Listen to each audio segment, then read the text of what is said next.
Süfrənin izindəkilərin arasına xoş gəldiniz. Harvanız.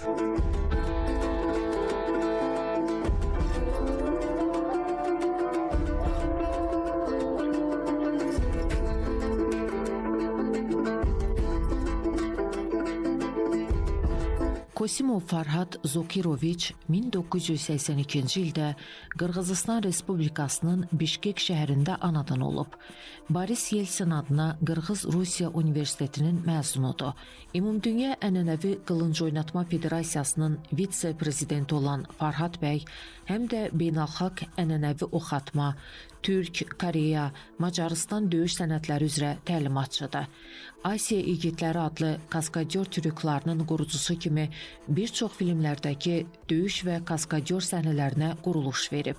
Fərhad Kosimov Türk döyüş geyimləri və silahlarının bərpaçısı kimi də böyük işlər görür. Dünyanın müxtəlif ölkələrində, o cümlədən Türkiyədə, Qazaxstanda, Macarıstanda, Pakistanda, Çin və Qətərdə Türk döyüş sənətləri beynəlxalq seminarlar keçirib.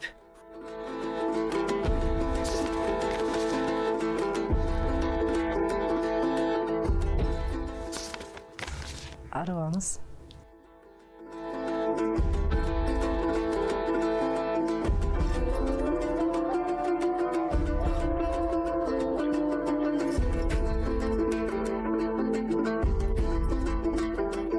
Akmatova Aida Muratbekovna 1986-cı ildə sirk artistləri olan valideynlərinin qastrolda olduğu Arxangelsk şəhərində anadan olub. Qırğızıstan Respublikasının vətəndaşıdır və hazırda orada yaşayır.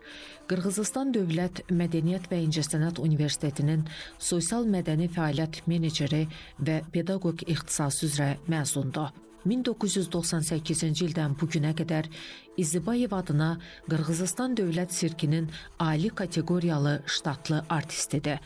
Onun həmin il Oxatan Qız adlı solo nömrəsi bu günə qədər öz populyarlığını qoruyur. Aida xanımın şagirdləri Qırğızıstan Dövlət Sirkinin adından çıxış edərək Qırğızıstan Respublikasının bayrağını qürurla dalğalandırır və bir çox beynəlxalq arenalarda uğurlar qazanırlar. 2019-cu ildə Qırğızıstan Dövlət Sirkinin bədii rəhbəri vəzifəsində çalışan Aida Akmatova artistik fəaliyyəti dövründə müxtəlif hava və akrobatika nömrələri ilə çıxışlar edib. Sirk fəaliyyəti çərçivəsində müqavilələr əsasında Almaniya, Bolqarıstan, Çexiya, Türkiyə, Polşa, İtaliya, Birləşmiş Ərəb Əmirlikləri, Mavriki, Lüksemburq, Fransa, Hollandiya, Çin, Koreya, Rusiya, Ukrayna, Qazaxstan, Özbəkistanda müxtəlif sirk proqramları ilə çıxışlar edib. Qonağımız Qırğızıstan Respublikasının mədəniyyət sahəsində fərqlənən şəxslərindən biridir. O, Çingiz Aytmatov adına qızıl diplom laureatı olmaqla Qırğızıstan Qadınlar Konqresinin ensiklopediyasında yer alıb, adı Avropa Sirk Sənəti Rekordlar kitabına daxil edilib. 2018-ci ildə keçirilən 3-cü Ümumdünya oyunlarından at üstündə oxatmaya gələn Aida xanım at üzərində ənənəvi oxatma idmanında ilk idman ustasıdır. Bir çox beynəlxalq yarışlarda birinci mükafatları qazanıb.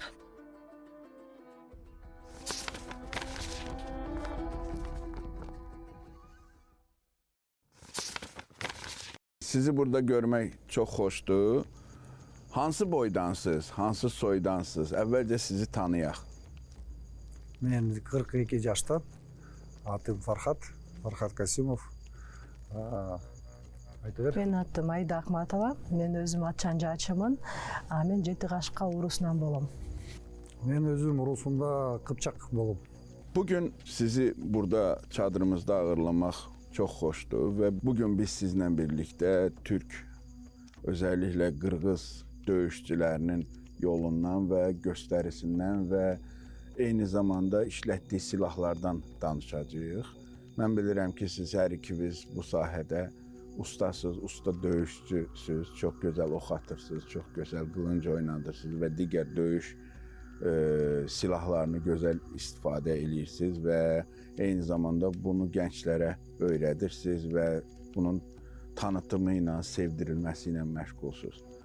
Я сама являюсь Mən oxçuluq idmanı ilə, O cümlədən atlı oxçuluq idmanı ilə məşğul olan oxçuyam. Ənənəvi oxla at üzərindən ox atıram. Mən necə bu idmana başladım? Bu idmana başlamağım tamamilə təsadüfən oldu. 2018-ci ildə 3-cü Ümumdünya Köçəri Oyunları keçirilirdi. Mən də özümü məhz atlı oxçuluqda sınamaq qərarına gəldim. Seçmə tura qatıldım. Bir çox iştirakçı arasında şansımı sınadım. Seçmə turdan uğurla keçdim və o vaxtdan içimdə bir duyğu oyandı. Yəqin ki, qanımızda olan bir duyğudur. Bu döyüşçü ruhu. Bu ruhu içimdə duyduqdan sonra bizim mədəniyyətimizə və tariximizə daha böyük maraq göstərməyə başladım. Ondan əvvəl uzun illər Avropada yaşamışdım.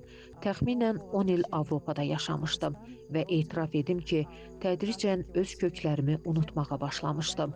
Amma Qırğızistana, vətənə qaydanda məhz Ümumdünya Köçəri Oyunları mənim üçün böyük bir təkan oldu və içimdəki həqiqi döyüşçü, belə deyək, köçəri ruhu oyanmağa başladı. O vaxtdan bəri bu idman növü ilə, oxçuluqla maraqlanmağa başladım. Mənim üçün bu sadəcə bir idman növü deyil, bəlkə də bir fəlsəfə, bir həyat tərzidir. Çünki bu əcdadlarımızdan qalmış bir mirasdır.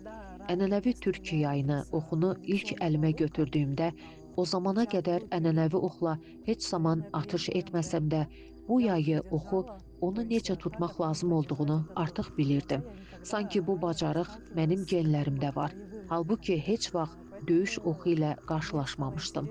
Buna görə də çox maraqlandım ki, niyə belədir? Çünki orada başqa millətlərin nümayəndələri də vardı. Avropalılar da vardı. Onlar da bu yayı, oxu götürürdülər. Amma onlar bunu tamamilə fərqli tərzdə edirdilər. Mən həm də sirk artistiyəm. Sirkdə işləyirəm, gimnastam və mənim çıxışlarım var. Bu əsasən ayaqlardan istifadə edərək ox atmaqdır. Amma qeyd edim ki, bu ox bizim ənənəvi oxumuzdan fərqlidir. İlk dəfə 13 yaşında ayaqlarla ox atmağa başlamışam. Avropa rekordlar kitabına məhz bu atışla daxil olmuşam. Sonradan isə 2018-ci ildən artıq ənənəvi döyüş oxumuzla daha yaxından tanış olmuşam. Традиционным луком. Я занимаюсь Mən türk döyüş sənətləri ilə məşğulam. Bu sahəni geniş yaymağa və bərpa eləməyə çalışıram. Dünyanın hər yerini gəzib bunu tanıtdırıram. Həmçinin çox sayda davamçılarımız var. Mən artıq qılınc döyüşü ilə bağlı 4 seminar keçirmişəm. Ustad dərsləri keçmişəm. Hazırda Ümumdünya Ənənəvi Qılınc Oynatma adlı yeni bir təşkilat qururuq. Çoxları bunu bilir. Gələn il köçəri oyunları təşkil eləməyi planlaşdırırıq. İstəyirik ki, ənənəvi qılınc oynatma idman növü kimi qəbul edilsin və hər bir döyüşçü öz bacarığını nümayiş etdirə bilsin. Bu idman növü ilə necə maraqlandığımdan danışım. 2016-cı ildə köçəri oyunları keçiriləndə bizim Macar qardaşlarımızı gördüm. Onlar zirehli geyimlərdə, bərpa olunmuş döyüş geyimlərində gəlmişdilər. Və mən bunu çox bəyəndim. Araşdırmağa başladım. 2016-cı ildən peşəkar şəkildə tarixi döyüş geyimlərinin və tarixi silah növlərinin bərpası ilə məşğul olmağa başladım. Burada hazırda bütün tarixi bərpanı özümüz eləyirik. Ənənəvi qılınc döyüşü ilə peşəkar şəkildə artıq 7 ildən çoxdur ki məşğulam. Dünyanın hər yerini gəzib müxtəlif yarışlarda iştirak edirəm. Dünyada çoxlu sayda qılınc döyüş yarışları mövcuddur. Polşada təhsil almışam, Macaristanda olmuşam, ənənəvi qılınc döyüşü öyrənmişəm. Ənənəvi qılınc döyüşü üzrə təlimçi diplomum var. Rusiyada, Moskvaya, Volqograda qazaxlarla birgə getmişəm. Onların yarışlarını izləmişəm. Çinə getmişəm. Çində Yaponlar da gəlmişdi. Onların da qılınc döyüşü texnikası oxşardı. Ənənəvi qılınc döyüşü sahəsində türklər çoxdur və biz bu sahəni inkişaf etdiririk. Mən həmçinin oxçuluqla da məşğul oluram. Aida Axmatova ilə birlikdə yarışmalara qatılırıq. Avropada yarışlar zamanı Avropa atlı oxçuluğun banisi olan Lajos Kaşşay ilə oxlar hədiyyə aldıq. İndi də davam edirik. Aida daha çox idmanla məşğuldur. Mən isə daha çox ənənəvi döyüş istiqamətində çalışıram. Mən həm də kaskadyoram. Əsas 2 kaskadyorluq istiqamətimiz var. Bunlardan biri kino, digəri isə etno festivallardır. Biz etno festivallarda çıxış eləyirik. Burada iştirak zamanı qoruyucu sığortadan istifadə edilmir. Biz həmçinin Zigitazi kaskadyor komandası ilə əməkdaşlıq eləyirik. Aida da kaskadyorlar nəslinin nümayəndəsidir. Hüseyn Kudabergenov. Biz bu ənənələri yaşadırıq və gələcəkdə daha da məşhurlaşdıracağıq. возрождаем и в дальнейшем популяризируем. Fərhad bəy, mən sizin paylaşımlarınızı izləyəndə biz sizlə belə uzaqdan da olsa dostluğumuz illərdir var və sizin paylaşımlarınızı izləyəndə bir paylaşımınızı görmüşdüm ki, köçəri törəsi. Və bu köçəri törəsi məni çox etkiləmişdi. Mən hətta sizdən onu istəmişdim, oxumuşdum. Bu çox maraqlı orada düşüncələr var idi. Mən istəyirəm onunla bağlı fikirlərinizi deyəsiniz. Mənə çox maraqlıdır, həm də izləyicilərimiz də eşitsin. Кодекс тюрков, он был Türklərin törəsi haqqında məlumat geniş yayılıb. Törənin əsasında öz vətənini sevmək və Allaha inam dayanır. İslamdan əvvəl bütpərəstliyə inanırdıq. Yuxarı, aşağı, orta dünyaya inanırdıq. Müsəlman olduqdan sonra tək Allaha inandıq. Böyüklərə, yaşlı nəslə hörmət eləmək bu mütləqdir. Əcdadları hörmətlə anmaq, özündən zəiflərə ədalətli davranmaq, öz köklərini bilmək, hardan gəldiyini bilmək, bunlar çox vacibdir. Dil, adətlər, mədəniyyət, hamısı vacibdir. Sadə ol. Hər bir türk əvvəlcə dinləməlidir, sonra danışmalıdır. Türk törəsində bəzi mənbələrdə 12, bəzi mənbələrdə isə 15 qayda olduğu bildirilir. Amma ən əsas olanı hər zaman sadə, təvazökar, eyni zamanda öz hərəkətlərinə, sözlərinə cavabdeh olmaq, mədəniyyəti daşımaq, döyüşçü ruhunu yaşatmaqdır. Türk heç vaxt ehtiyac olmadan qılıncını qınından çıxarmamalıdır. Əgər qılıncını çıxardısa, artıq döyüşə girməlidir. Biz burada silahlıyıq, söhbət eləyirik. Amma deyim ki, döyüşçü yurtaya, çadıra heç vaxt qılıncı ilə girməzdi. Hər zaman onu kənara qoyardı. Bilirsiniz, yurtada hər kəsin öz yeri var. Qadınların yeri sağ tərəfdə, kişilərin yeri isə soldadır. Və döyüşçülər içəri girməzdən əvvəl həmişə qılınclarını kənarda saxlayardılar. Amma biz bu silahları tamaşaçılara göstərmək istəyirik deyə hazırda üzərimizdə yurtaya götürmüşük. сейчас взяли с собой снаряжение. Ayda xanım, sizin də bax bu döyüşçü törəsi ilə bağlı, savaşçı törəsi ilə bağlı düşüncələrinizi almaq istəyərdim. Siz nə düşünürsünüz Fərhadın dedikləri ilə bağlı? Я абсолютно солидарна. Mən tamamilə bu fikirlə razıyam. Hər bir insan öz köklərini bilməlidir. Çünki əgər biz öz başlanğıcımızı, öz mənşəyimizi bilməsək, gələcəyimizə təhlükədir. Buna görə də hər bir insan bunu, keçmişini bilməlidir. Və mən də məhz bu idmana, bu mədəniyyətə boş yerə gəlməmişəm.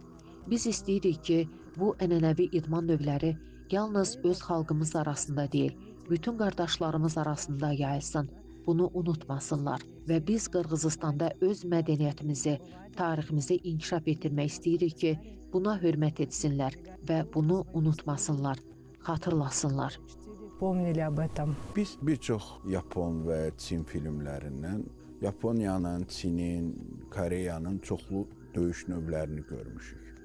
Karate, nə bilim, Aikido, Kung Fu, Wushu kimi bir çox döyüş növləri və bu bizim ölkələrdə Sovet dağılandan sonra gəldi və biz başladıq bundan o və ya bu şəkildə məşğul olmağa. Türklər dünyada bəlkə ən savaşçı millətlərdən, uluslardan biridir və necə deyərlər, biz çoxlu dövlətlər qurmuşuq və o bizim savaş, döyüş sənətimiz bəllidir, oxçuluq bəllidir. Amma biz sanki o bilikləri, o informasiyaları itirmişik və bugün əlimizdə bir məktəb kimi yoxdur, yəni deyək ki, və biz bunu yenidən bərpa edirik, yenidən ortaya çıxartmağa çalışırıq. Sən nə düşünürsən? Türklərin əski döyüş sənətlərindən hansı bugünə qədər yaşayır və necə etməliyik ki, biz bunu bir məktəb kimi formalaşdıra bilək, bir karate məktəbi kimi, bir Aikido məktəbi kimi, bir Wushu, Kung Fu, nə bilim, başqa bir məktəb kimi artıq bütün bunun metodologiyasını hazırlayaq ki, bunu biz nəsildən nəslə ötürə bilək. Biz indi bir köçəri xalq olmuşuq, çox yazılmamışıq da, yəni yazılı bizdə qalmayıb, amma biz belə şifahi bir-birimizə səsli ötürmüşük. Necə düşünürsən, bax bu döyüş növlərimizi yenidən necə oyatmalıyıq, necə dirçətməliyik? Сама школа боевых искусств. Türklərin döyüş sənəti məktəbi keçmişdən məşhur idi. Bilirsiniz, böyük İpək yolu bizim torpaqlardan keçirdi. Buna görə də türk döyüş təcrübəsi hər yerdə yayılıb. Uşaqları 2 yaşından öyrətməyə başlayırdılar. Artıq 3 yaşına çatanda uşaqları yəhərə bağlayırdılar və o at çapmaq öyrənirdi. Oğlanlar 12 yaşına çatanda artıq qılınc, nizə, oxla işləməyi bilirdilər. Döyüş sənəti öyrənmənin sistemi vardı. Amma bu ənənə Sovet dövründə itirildi. Bu barədə yazan Rus professoru Yuli Xadyakov yazırdı ki, bizim qırğızlarda, Qırğız xaqanlığında sistemli öyrənilən döyüş sənəti qədim zamanlarda mövcud olub və onlar döyüş sənətinə uşaqlıqdan yiyələnirdilər. Bu isə təcrübəli döyüşçülərin təcrübələrini bölüşmələri sayəsində mümkün idi. Ağır silahlar var idi. Onlardan qorunmaq üçün indi gördüyünüz bu zirehlər ilk dəfə türk döyüşçüləri tərəfindən hazırlanmışdı. Yəni atlılar üçün xüsusi zirehlər var idi. İndiki zamanla müqayisə eləsək, bunlara zirehli gödəkçələr deyə bilərik. Və döyüş sənətinin özü atadan oğula ötürülürdü. Amma Sovet hakimiyyətinin gəlməsi ilə insanlar qorxurdular və onları basmaçılar adlandırırdılar. Çoxsaylı döyüş ustaları var idi və bir çox qırğızlar bunu bacarırdı. Bilirsiniz, bir çox türk yaxşı qoyun kəsə bilir. Bu da miras olaraq ötürülür. Çünki biz qoyunu necə bölməyi, qanını boşaltmağı, sonra hissələrə ayırmağı bilirdik. Bu da insanın fiziologiyası kimi idi. Haraya zərbə vurmağı bilirdik. Bu vacib idi. Çünki qədimdə bir zərbə ilə öldürmək çətin idi. Buna görə də bizim yarışmalarda müxtəlif əzalara 3 zərbə var. Bu, biləkdən, ayaqdan zərbə vurmaq, düşməni hərəkətsizləşdirmək və sonra başa zərbə vurmaqdan ibarət taktikadır. Bunlar uşaqlıqdan öyrədilirdi və nəsildən nəsilə ötürülürdü. Amma bugün bu artıq itirilmiş sənətdir. İndi bir çoxları bunu bərpa eləməyə çalışır, amma bacarmırlar. Çünki məlumat yoxdur. Qaya rəsmləri var, amma öyrənmə sistemi yoxdur. Bizim qardaşlarımız, Macarlar, Avropalılar, Ruslar, Kazaklar bir şeylər eləməyə çalışırlar. Amma mən deyim ki, eyni şeyi Ukraynalı Kazaklar da deyir. Onların da kökü köçəridir. Çünki onların da çubuqları da, şalvarları da, qılıncları da, bunlar hamısı köçərilərdəndir. Niyə köçərilər? Köçəri döyüşçülər geniş əraziləri fəth eləyə bildilər. Çünki silahları təkmilləşdirdilər. Xüsusi ox ucuları hazırlamağa başladılar. Məsələn, onlar səsli ox ucuları düzəldirdilər. Xüsusi ucular var idi ki, onlar zirehləri deşmək üçün hazırlanırdı. Bunlar hamısı döyüşlərdə sınaqdan çıxarılırdı. Özümüz də yaradırdıq, bəzi silah növlərini müxtəlif xalqlardan da alırdıq. Çindən gəlirdi, ərəblər gətirirdi və biz ən yaxşısını götürüb istifadə edirdik. Bu da geniş yayılmışdı. Və sirri nədə idi? Onda idi ki, böyük məsafələr var idi. Düşünün, adi yanaşmada atın üstündə oturursunuz, bir həftə boyunca atla gedirsiniz, 15-30 kiloqram qida, 2 kiloqram dəbilqə, 2,5 kiloqram qalxan, 1,5 kiloqram qılınc, zirehlər isə 15 kiloqram. Ümumilikdə təxminən 40 kiloqram çəki və siz bu çəki altında qılıncla döyüşməyə çalışacaqsınız. Buna görə də əsas prinsip belə idi. Minimal enerji xərcləri və maksimum effekt. Hətta qida məsələsində də bu yanaşma var idi. Döyüşçülər əti qurudurdular. Daha doğrusu, ət parçasını götürüb yəhərin altına qoyurdular və at qaçanda o duz ifraz eləyirdi. Bu duz ətə hopurdu, nəticədə ət qaxacı yaranırdı. Balaca qızım quru olduğunu görüb deyir ki, küçsini, ərişdəni də köçərlər icad eləyiblər və ora qurut da əlavə eləyiblər. Məqsəd minimal enerji sərfi ilə maksimum effekti əldə eləməkdir. Amma birinci növbədə uzaq məsafələrdəki döyüşlər üçün effektiv silah oxlar idi. Hər bir döyüşçü 15 ox götürürdü və onlar düzgün hədəfi vururdular. Həmçinin oxları hədəfdən çəkib geri qaytarmağa da öyrənirdilər. Çünki oxlar çox bahalı idi və döyüş sistemi də belə idi. Birinci ox, sonra nizə, sonra qılınc. Qılınc sonuncu məqam idi. Bizdə isə qılıncdan başqa həmçinin maki, kiçik bıçaq da var idi. Döyüşçü yurta girəndə qılıncı qoyur, kiçik bıçağı isə üzərində götürürdü. Amma kiçik bıçaqla da hər bir igid silah kimi işləyə bilirdi. Bizim silah kimi istifadə edilən qamçılarımız da var. Kiçik qamçı var ki, silah kimi istifadə olunur. Qədim dövrlərdə qamçıya ağır çəkili yük əlavə edilirdi və o güc kimi istifadə olunurdu. Yəni düşməni əzmək üçün. Bundan başqa uzun qamçı da var. Bu qamçıdan da silah kimi istifadə edirdilər. Аратник многие называют, его тоже использовали для разгона. Fərhad, mən bizim ortaq, bizi birləşdirə biləcək bir idmandan və dəyərdən danışmaq istəyirəm. Bu da gökbörüdür. Gökbörünü ilk dəfə mən Rambo filmində görmüşdüm. Əfqanistanda çəkilmişdi güya. Rambo ora gedirdi və orada bir oyun. Və illər sonra mən öyrənəndə ki, bu türk oyunudur və çox şaşırmışdım, çox belə heyrətlənmişdim ki, bu necə o bizimkidir. Amma biz məsələn Azərbaycanda bu oyunun bizim olduğunu bilmirdik. Elə bilirdik ki, bu Əfqan oyunudur. Amma illər keçəndən sonra bunu öyrəndik. Bax bizim o qədər böyük dəyərlərimiz var bütün Türk dünyasında. Deyək ki, Azərbaycanda elə dəyərlər var, onları Qırğızstanda bilmirlər. Ya da məsələn Türk uluslarında o qədər gözəl dəyərlər var, onu o birisi Türk ellərində bilmirlər. Bax biz bu dəyərləri necə paylaşa bilərik? Bax elə götürək Gökbörünü özünü.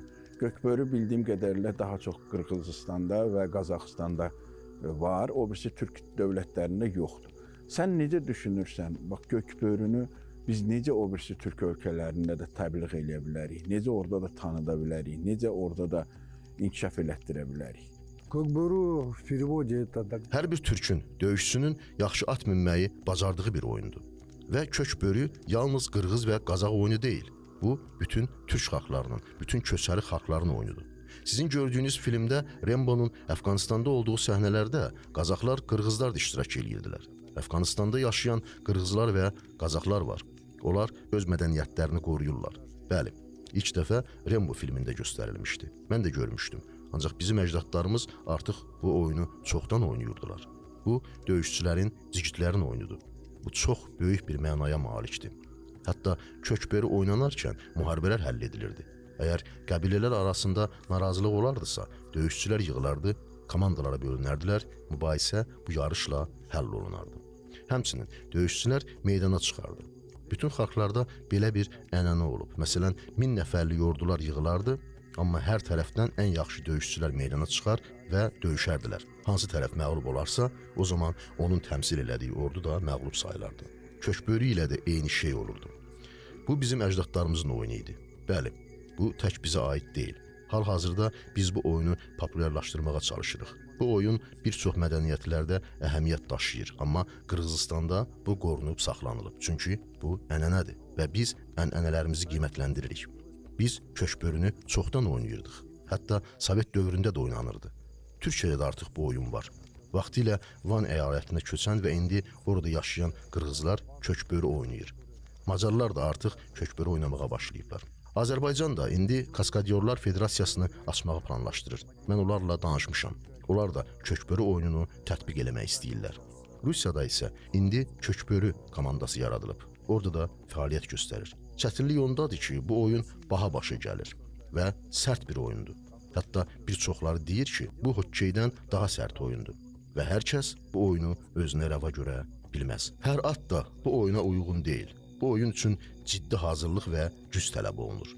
Bu bir mədəniyyətdir. Məsələn, Türkmenistanı götürsək, orada əsasən axatəki atları var və bu atlar yarışlarda iştirak edirlər. Onlar da hazırda Kökbörü oynamırlar, amma çalışırlar ki, bir iş görsünlər. Artıq oyunlara gəlməyə başlayıblar. Amerikalı kovboylar, radio iştirakçıları da köçəri oyunlarına gəlmişdilər. Onlar da artıq bu oyunun populyarlaşmasına töhfə verirlər. Lakin bu bahalı bir idman növüdür. Hətta bir ənənədir və hər kəsin buna imkanı yoxdur. Ancaq tədricən Kökbörü Federasiyası həmçinin Qazaxstanda Kökbörü inkişaf etdirilir və yayılır. Buna görə də bu oyun köçəri oyunlarına daxil edilib. Bu komanda oyunudur, qardaşlıq və dostluq oyunudur. братьев, друзей. Ənənəvi oxçuluqdan sizə sual vermək istəyirəm. Fərhadın da fikrini öyrənəcəm. Ənənəvi oxçuluğun son vaxtlar biz görürük ki, inkişaf edir. Hətta Türkiyədə bizim gəncimiz olimpiya çempionu oldu. Mete Gazoz dəfələrlə dünya çempionu oldu və gənclərimizi qürurlandırdı və bugün uşaqlar Türkiyədə oxçuluğa maraq salıblar. Bütün yavaş-yavaş Türk ölkələrində də oxçuluğa maraq salıblar. Ayda xanım, peşəkar oxçu kimi mən sizdən soruşmaq istəyirəm. Bax, biz balalarımızı yetişdirəndə oxçuluğun uşaqların sağlamlığına, onların bədən quruluşlarına, diqqətini artırmağına, mən bilirəm ki, məsəl üçün oxçuluqda adi onurğanın belə düzəlişi bugün bütün günü mobil telefon uşaqlarımızın əlindədir. Bellərini dik saxlamağı üçün də oxçuluq çox faydalıdır. Mən çox istəyirəm ki, siz biraz bax bu oxçuluq və onların uşaqlara təsirindən, bütün ailə ilə məşğul olmaq olar oxçuluqla. Bax, bundan biraz danışasınız. Uşaqların faydasından ki, bizi eşidənlər bəlkə balalarını oxçuluğa qoyalar. На самом деле Əslində mən həm qadınlardan ibarət Kaskadyor komandasında, həm də oxçuluq üzrə məşqçi kimi fəaliyyət göstərirəm. Mənim şagirdlərim arasında həm kiçik uşaqlar, həm də yeniyetmələr var. Ox atma yalnız fiziki cəhətdən deyil, həm də digər aspektlərdən çox faydalıdır. Fiziki baxımdan götürsək, insanın qaməti düzəlir və əzələləri möhkəmlənir. Bu idman insanın psixikasına da müsbət təsir edir. Çünki təkcə uşaqlar deyil, böyüklər də gündəlik həyatda böyük stresslərlə və diqqət dağınıqlığı ilə qarşılaşırlar. Oxatma isə insana öz məqsədinə hədəflənməyi öyrədir. Bu, həm də səbir və nəzarət tələb edən bir bacarıqdır. Çünki sadəcə oxatmaq kifayət deyil.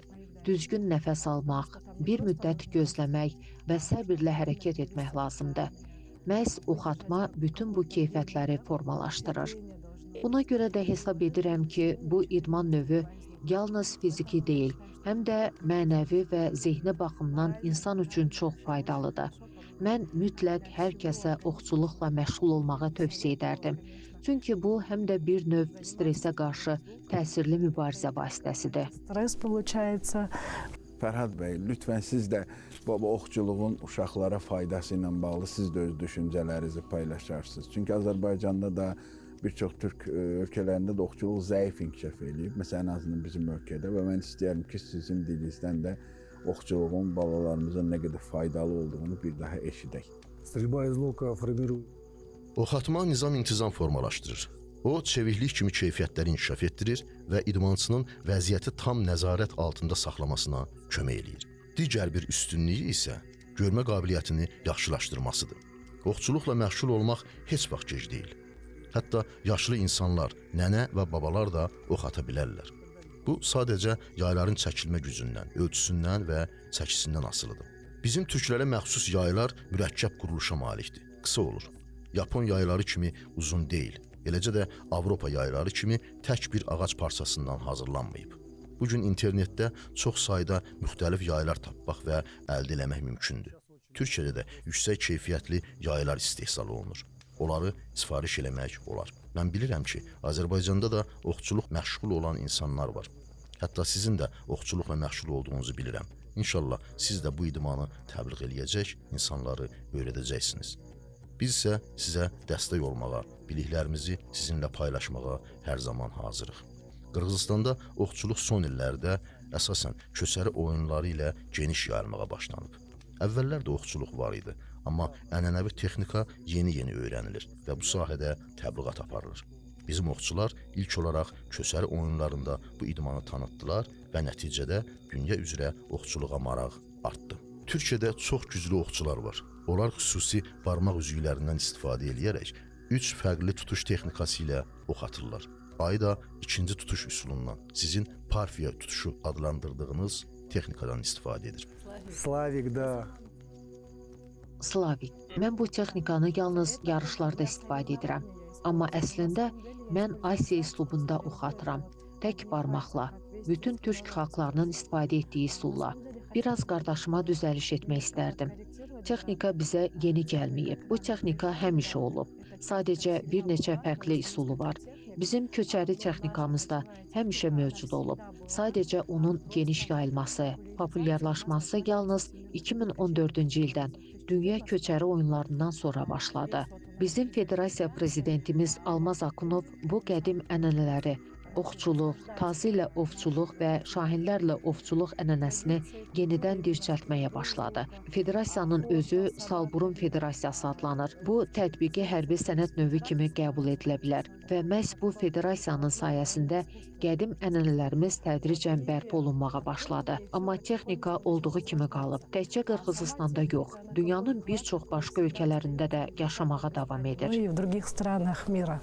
Там есть Orada 3 texnika mövcud. Avropa üslubunda oxatma, hansı ki 3 barmaqla həyata keçirilir. Lakin Avropa üslubu köçərilər üçün çox da əlverişli deyil. Çünki at belində olarkən barmaqlarla idarə eləmək çətin olur və ox asanlıqla titrəyə bilər. Ayı da məncə bunu nümayiş etdirəcək. Göstər zəhmət olmasın. Техника это Bəli, hər xalqın özünə məxsus texnikası var. Bu əsasən həyat tərzi ilə bağlıdır. Məsələn, bizim köçəri xalqımız həmişə at belində olub.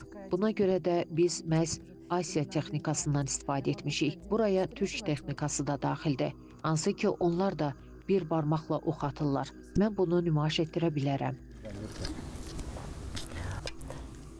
Если брать среди... Əgər Aralıq dənizi üslubunu götürsək, bunu əsasən Avropalılar istifadə edir.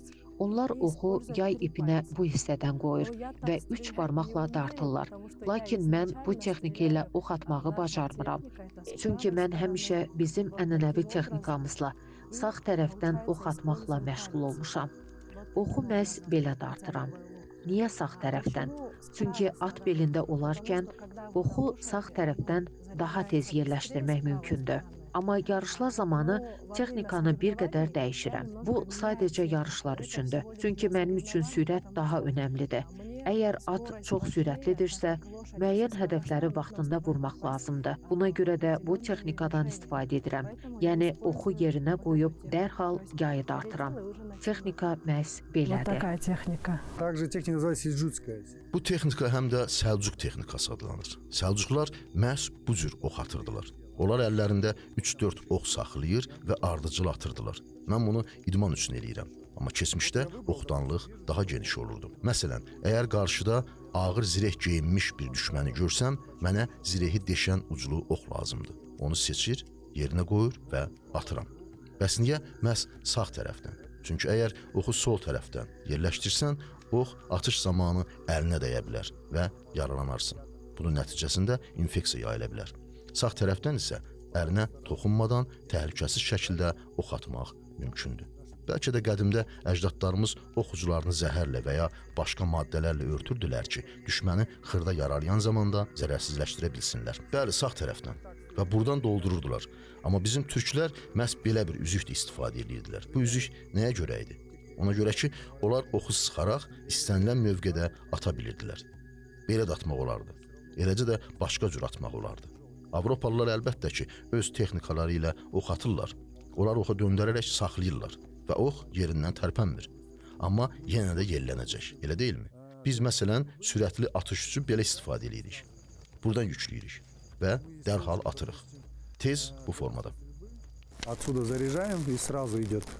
Быстро вот как она стреляет. İzləyicilərimizin bir çoxu məndən həmişə soruşur ki, barmağınızdakı üzük nədir? Bugün buradan elə onlara deyəcəm ki, bu oxçu üzüyüdür də. Yəni Fərhad bəyin dediyi kimi mən də illərdir taxıram barmağımda.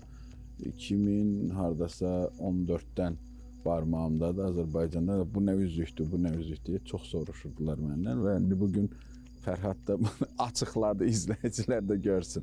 Сразу всегда можно было... Tez bir zamanda müəyyən etmək olur. Adətən ya barmaqlarında, ya da boyunlarında taxırlar. Mən yarışlara gəldiyimdə həmişə boyuna və ya əlinə baxıram və dərhal müəyyən edirəm kim necə ox atır. Yəni belə bir texnikadan və ya başqa bir texnikadan istifadə etdiklərini anlayıram. Kim bu texnikadan istifadə edirsə, onlar üzüyü taxmırlar.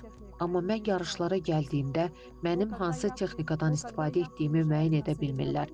Çünki mən üzük istifadə etmirəm. Amma mən də bu tutuşla atıram. Mən sadəcə üzüksüz, birbaşa barmaqlarımla atmağı öyrəşmişəm. Я еще покажу преимущество. Əlavə olaraq mən üzüyün üstünlüyünü də göstərəcəyəm. Məsələn, bu qədim türk texnikasıdır. Əsasən Səlcuqlarda yayılmışdı. Türkiyədə qılıncı bir tərəfdən götürürlər. Barmaqları isə tuturlar və bu barmaq sərbəstdir. Onlar oxu götürür, atırlar. Görürsünüz, onların qılıncı burada 2 barmaqla tutulur. Beləliklə bir dəfə ox atırlar. Sonra qılıncı barmaq üzərindən fırlayıb dərhal kəsirlər və geri. Eyni ilə yenə də barmaq üzərindən barmaqlardan. Beləliklə buradan doldururlar, oxu atırlar və ardınca qılıncla kəsirlər. Отсюда зарядили, стрельнули, раз и... Buyurun, bu türk qılıncıdır. Onu türklər, həmçinin müsəlman qardaşlar da istifadə edirdilər. Bu şərqdən bizə gəlib. O əyri formadadır, orijinaldır. Hətta bu orijinallığı göstərmək olar. Əyilmir. Bu qılıncı atlı olaraq istifadə eləmək olar. O yaxşı kəsici xüsusiyyətə malikdir. 3 zərbə var. Biri deşici, biri kəsici, biri isə doğramaqdır. Niyə əyri olduğunu da izah eləyirəm. Bədənə toxunduqda çəkən zaman kəsilmə prosesi baş verir. Həmçinin bu tərəfi də itiləndiyindən çəkərək istifadə edilə bilər. Zirehin altından da kəsə bilərsən. Amma mən öz ənənəvi türk qılıncımızı istifadə edirəm. Burada göstərəcəyəm. O bu tərəfdən çıxarılır. Dərhal zərbə endirmək mümkündür. Bu qılınc da orijinaldır, amma itilənməmiş qılıncdır. Bu qılıncla hətta daha rahat göstərə bilərəm. Bu tərəfdən oxu atdınız, və dərhal sonra qılıncla zərbə vurmaq mümkündür. Bu qədim texnikadır. Показать, да, с этой стороны. Стрельнули, потом раз, сразу, и можно нанести удар. Это древняя техника. Çox xoş oldu sizi tanımaq. Çox sağ olun, gəldiniz. Öz biliklərinizi bizlə bölüşdünüz. Bizim sizə komandamız olaraq hədiyyələrimiz var, Azərbaycandan gətirmişik. Bu Ayda xanım sizədir. Kəlağınız. Bunu bizdən xatirə olaraq saxlayın. Bunu da sizə gətirmişəm Fərhad bəy papaq. Qafqaz türklərinin papağıdır, törənin də komandasının. Bunu bizdən xatirə olaraq saxlayın. Çox sağ olun, var olun.